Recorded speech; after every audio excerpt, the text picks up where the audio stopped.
Hello everyone, hope you watched the first part of ADHD. In the last episode, Meghana beautifully explained about the characteristics of attention deficit hyperactivity disorder, some of the myths that are held along with the diagnosis of ADHD, and most of you passed the test of ADHD and have watched the video completely. I'm glad about it. And in today's episode, that is the part 2 of ADHD, Meghana is going to tell us how to handle symptoms of ADHD, how to get tasks completed, maybe a task given at school or maybe some small activity at home that you want the particular child to do, how to put across a particular task in front of a ADHD child. And also, I told you that ADHD children have a couple of behavioral problems, maybe temper tantrums, maybe not obeying to certain situations and certain instructions. So today, in today's episode, Meghna is going to tell us how to handle the behavioral problems of a child with ADHD along with psychotherapy of ADHD children. So please do watch the episode. So to start off with, you could probably divide the entire work into smaller segments, smaller chunks, so that the child is able to do it bit by bit and not all together at once. So let's say, for instance, you have a worksheet. You divide the worksheet into smaller bits so that the child completes one part of it, then takes a break, completes another part of it, takes a break. So during the breaks, if the child is predominantly hyperactive in nature, you could probably get them to do some sort of exercises like jumping jacks, because that really regulates their hyperactivity. Now, another thing that we could also do is try to cut down on the number of problems. Suppose there is a math worksheet which has 10 problems in it. You can just pick 5 problems and just give that to the child. 5 different problems of different variety, so that here your goal is to assess whether the child has understood the concept and not to complete the worksheet.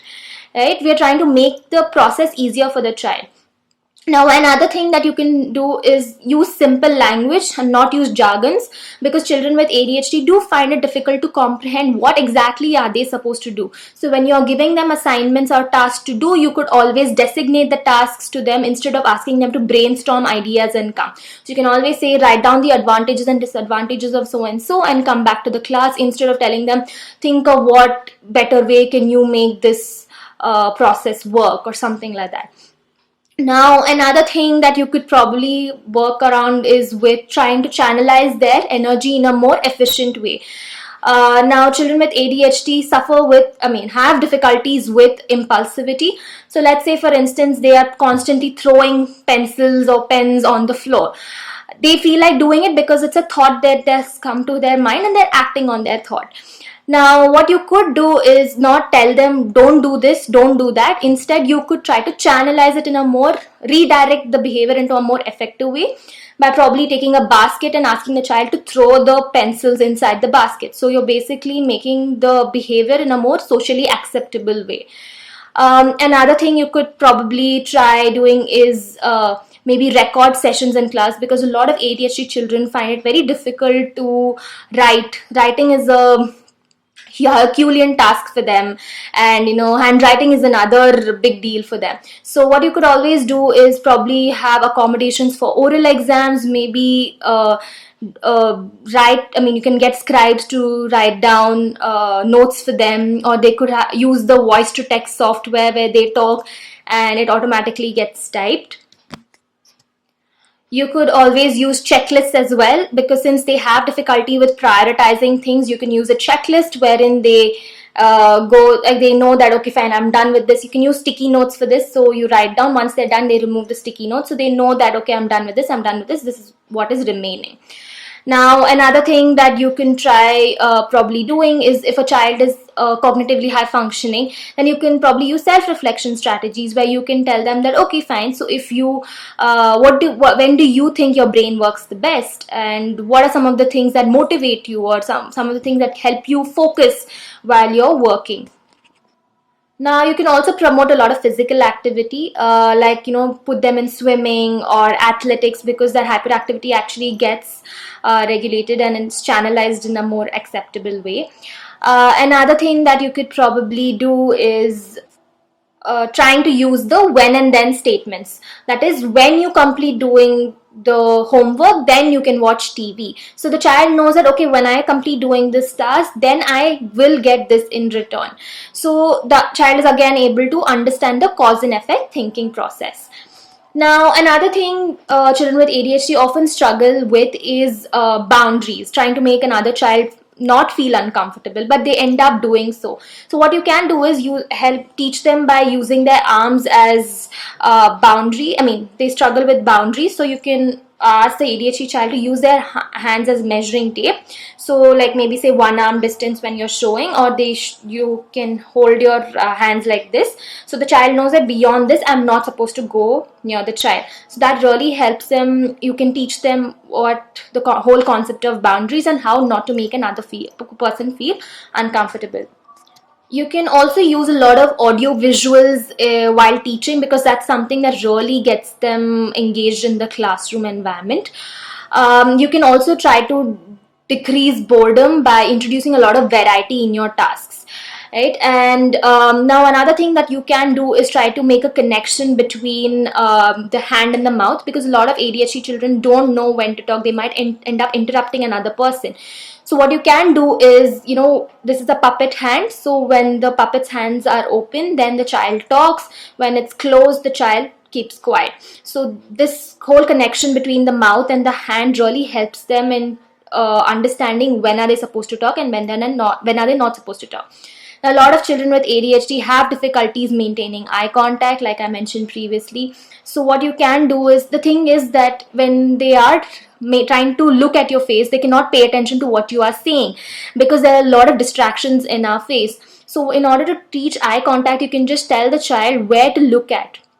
So let's say, for instance, they can look at this point between the two eyebrows, like let's say where you have put a bindi. So they can just focus on that bit, so they're able to also pay attention to what you are saying. Because as soon as they look at your face, they don't know where exactly to look at, whether to look at where your lips, where you're talking, or whether to look at your eyes, whether to look at something else that is there on your face. Because sometimes if somebody has pimples, they might end up just looking at that, because these are some things that ADHD kids are often seen doing. Now, another way to probably ensure that the child is paying attention is probably by asking them to place an object every time you read a sentence. So the teacher reads the sentences, they read out a paragraph, and every time you read a sentence, the child places one object on the table. So you know that the child is also paying attention to what you are saying and is interested in whatever activity that you're getting them to do. Now, sometimes children are quite hyper in nature. So sometimes in classrooms, they have to keep moving a particular part of their body in order to focus. And they might end up just tapping on the desk, or, kicking the desk at some point of time. So what is happening here is they're just, the muscles feel like moving, right? The same thing you can try doing by asking them to tighten the muscle and then relax, tighten, relax. Okay, while doing that. But if they are so particular about listening to the sound of it, then you can ask them to try doing this with the other finger, and at the same time tap on their earlobe, because that also somehow gives you a similar sort of sound. So that way they are not disrupting the classroom environment. Now, some of the other strategies apart from using behavior therapy. In behavior therapy, you use a lot of reward systems, token economy. There's always that, okay, if I do this behavior, I get this. But we have to be a little more mindful that if you are using a lot of reward systems, then the child might get dependent on it. So it's always better to try to increase the child's internal motivators to do the task, rather than always relying on an external motivator to get them to do a task. So apart from just behavior therapy, art and dance and movement therapy has been shown to be something that can work for them. Art therapy, neurofeedback, social skills training, these are other forms of therapy that can work with children with ADHD. Along with this, certain medications are also provided and given for children with ADHD, such as methylphenidate, which goes by the market name of Ritalin. That is a stimulant which helps children with ADHD as well. But yes, at the end of it, what we need to understand is that everybody has different needs. Since we are already a minority in this community, it's always should be the system trying to adapt to the child's needs and not the child trying to fit into an already existing system. So we need to try to make the surroundings of the child more effective for the child to be able to participate in the activities that are given by the teachers. It was great talking to you all. Thank you so much.